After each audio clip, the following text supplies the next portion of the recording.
All right, good morning, everybody. Thank you all for showing up this morning to officially welcome back Kelly Krauskopf as President of Basketball Business Operations for the Indiana Fever. What if the one person who has the potential to take the WNBA to new heights is also the one that the league's establishment is covertly attempting to destroy?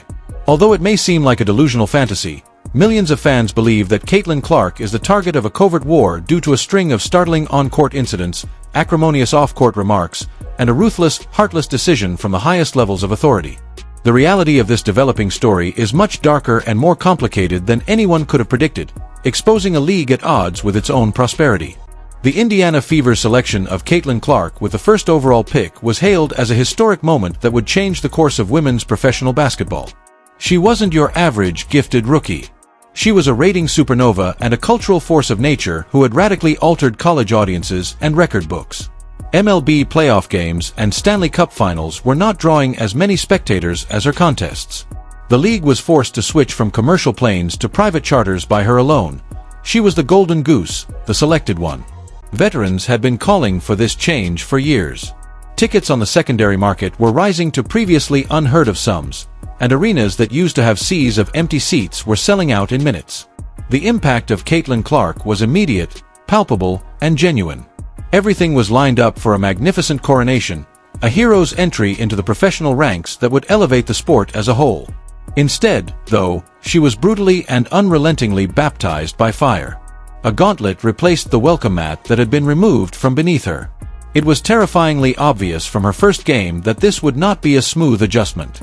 The physicality existed on a completely different level. Defenders weren't only taking up space, they were also larger, stronger, and quicker. With each hard screen, shove, and bump, they were conveying a message. However, this was more than just a formidable, expert defense. It was so intimate. It was a focused, brutal campaign that appeared to have been painstakingly planned to punish her, confine her, and make her doubt her role in this league. And that unsaid message was about to be conveyed in the most blatant, indisputable manner imaginable, igniting a flurry of controversy that would pull back the curtain and reveal the gloom. Mash the league's bitter underbelly. The blows she was receiving on the court were only the beginning of a worse tale. It was during a heated game against the Chicago Sky that everyone in the sports world understood something was seriously, profoundly wrong. It wasn't a tough box out under the rim or a hard screen while battling for position. Kennedy Carter delivered a brutal blindside shoulder check that had no place in the game of basketball. Carter assaulted Caitlin Clark in addition to committing a foul. A cheap, cowardly, and obvious shot that was delivered far from the ball caused Clark to fall violently to the ground. The world erupted in a unified cry of protest as soon as the play got viral. This was not a moment of welcome to the league. This message was delivered with malicious intent and was an intentional attempt to do harm. Together with her partner Angel Reese's obvious, joyous celebration on the sidelines, Carter's arrogant refusal to respond to any inquiries regarding the incident following only served to fan the flames. The deep-seated animosity and hatred that many had feared were simmering beneath the league's surface were revealed by this one horrible occurrence, which came to represent all that was wrong. Fans learned everything they needed to know from the WNBA's pitiful initial response, which was a mere common foul that was only raised to a flagrant one after intense public criticism. The biggest star in the league would not be shielded. Caitlin Clark was by herself. There was more than one player on one team involved in this conflict. The phenomenon spread throughout the entire league. Veterans who believed she hadn't paid her dues or earned her stripes organized the initiative. However, a much more terrifying story started to surface from a place no one wanted to believe, her own locker room, while everyone else was discussing the foul and the league's cowardice. As the season went on, a very unsettling trend emerged that was impossible for professional basketball experts, retired players, and internet detectives to ignore. Arguably the world's best shooter, Caitlin Clark, would be wide open on the perimeter, hands up, calling for the ball on multiple occasions, only to have her teammates completely ignore her. There was no denying the tape. While Clark stood by himself, passes would be forced into players who were double covered in the paint, guaranteeing 3 points. Now, the Indiana Fever's on-court camaraderie wasn't simply strange. It appeared shattered, broken, and occasionally purposefully sabotaged. Exasperated glances to the bench and frustrated body language. The team became known for its quiet, intense huddles. a terrifying and increasingly convincing conspiracy theory was born out of the discussion that erupted on social media. To keep her stats low and humble her, her own team was purposefully limiting her touches and freezing her out. Were they envious of the unheard-of level of media attention, the enormous multimillion-dollar Nike contract, which included a trademark shoe, and the indisputable reality that a 22-year-old rookie was now the center of the franchise's identity? These suspicions continued despite experienced standout Aaliyah Boston's mysterious post-game remarks. Her responses to reporters' questions on the apparent lack of chemistry were frequently condensed, evasive, and rife with corporate jargon, suggesting a deeper annoyance she was unable to express in public. The story was quickly changing from a straightforward account of a rookie finding it difficult to adjust to the terrifying prospect of an internal revolt. Were the players who were meant to be her allies deliberately undermining this generational potential in addition to her opponents? This internal conflict produced the ideal storm, a chaotic and mistrustful atmosphere. The hostility wasn't limited to the court, just as the league's influential old guard was getting ready to deliver an even more explicit, formal, and destructive message. The most reputable voices in the league were amplifying it in the media. Veteran actors from the past and present could launch a covert but tenacious effort to minimize her importance and normalize the cruel treatment she was receiving. The most well-known example came from WNBA great Diana Taurasi, who coldly foresaw Clark's impending reality even before she was recruited. A remark that, in retrospect, seems more like a menacing forecast or even a threat than an objective analysis. Conveniently ignoring the obvious truth that no rookie in professional sports history has ever entered a league with this kind of a bullseye on their back, other players and commentators rationalized the unrelenting brutality by callously dismissing it as usual operating procedure for any rookie. The discussion unavoidably became more fraudulent and complicated. To discussing the extremely delicate dynamics of a white player rising to prominence in a league with a large black population.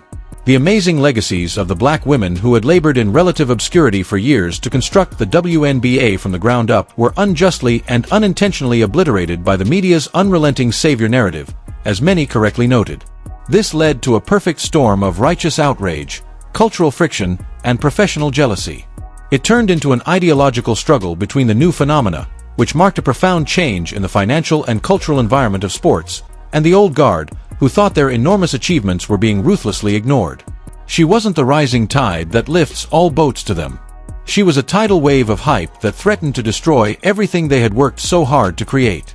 Millions of fans would be left stunned, confused, and completely deceived by the decision made at the highest level of the sport as a result of this simmering unspoken dispute that was about to become an official, unquestionable policy. The committee tasked with representing the United States of America on the international scene provided the ultimate devastating evidence that there were strong institutional forces actively working against Caitlin Clark, not a rival athlete or a jealous teammate. Caitlin Clark was excluded from the USA Olympic squad for the Paris Games in a decision that defied every reason, financial, competitive, and otherwise. The whole international sports world was rocked by the decision. It was unintelligible. This was the world's most watched, most talked about, and most popular basketball player. A woman who recently demonstrated that she could bring Super Bowl-level viewership to a niche sport. She was also told that she wasn't competent enough to be a reserve. The committee's official justifications were weak, obvious, and downright offensive. They mentioned her purported lack of experience with the senior national team and her vague desire for team cohesion. Everyone with a head knew the true reason, even though some of the players who did make the squad had less experience or were having statistically worse seasons. This was the strongest gatekeeping action possible. "You are not one of us," the establishment's official statement bellowed from the ivory tower of American basketball. "We don't give a damn about how famous you are, how many admirers you have, or how much money you make. You are not invited to this exclusive club." It was a disastrous, self-defeating choice. It felt like an official declaration of war against the future of their own sport since it was so obviously motivated by pride, politics, and personal passions. All eyes were on the Indiana Fever's front office as the Globe went crazy and the sports media went crazy. They had just been publicly humiliated on a global scale by their franchise player, their golden goose, and the only source of their renewed significance. Their answer would disclose all of their true allegiances. The world eagerly anticipated the Indiana Fever organization's comeback, with their star player at the heart of a worldwide maelstrom. Sponsors, commentators, and fans all anticipated an intense, emotional defense of their player. They expected a public statement of steadfast support for their troubled youngster and a harsh press release denouncing the Olympic Committee's absurd choice. Instead, they were met with a deafening, deliberate, and soul-crushing stillness. Fever. The WNBA season, Caitlin's promising future, and the significance of the long term are the only corporate-approved statements made by President Lynn Dunn and the rest of the front staff. There was no emotion, no anger, no fire, and no fight at all.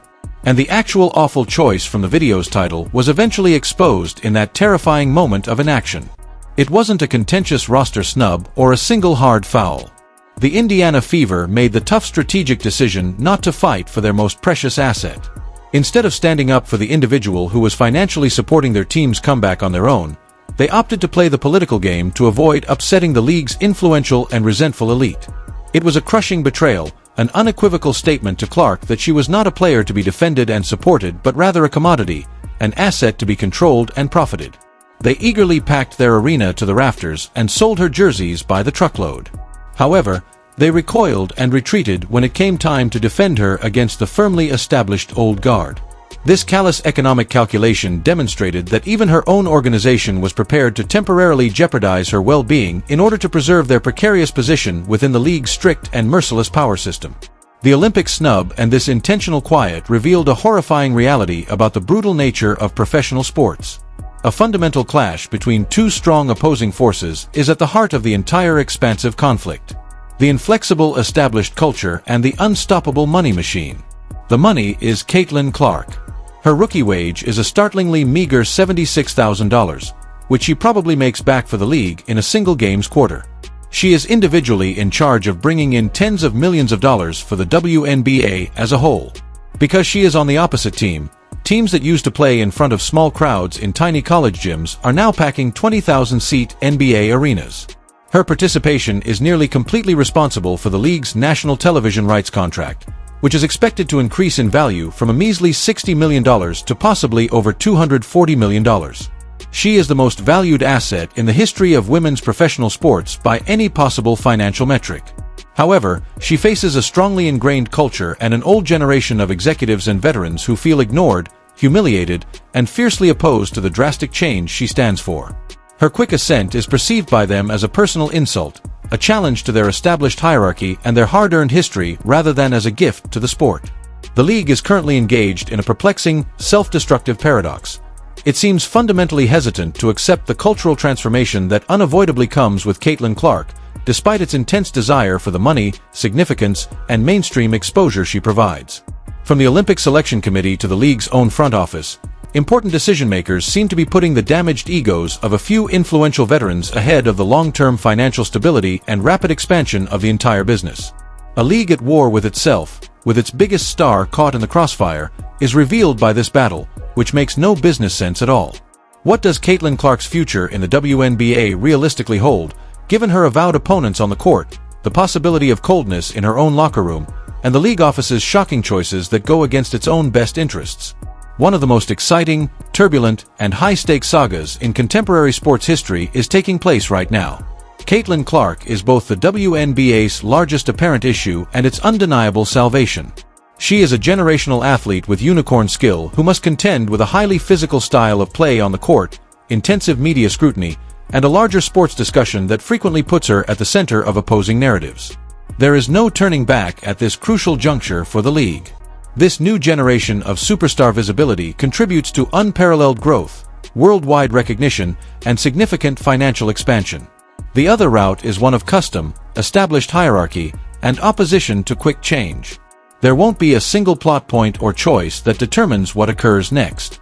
It will depend on how the league, its players, and its supporters handle the conflict between embracing the momentum of a new era and maintaining what has been established over decades. A route that might alienate millions of new fans, waste a once-in-a-lifetime chance, and mishandle the biggest gift the sport has ever received. What's left is a terrifying question. Is the WNBA elite eager to ruin its own golden goose only to make a point because it is so consumed by its own tradition and ego?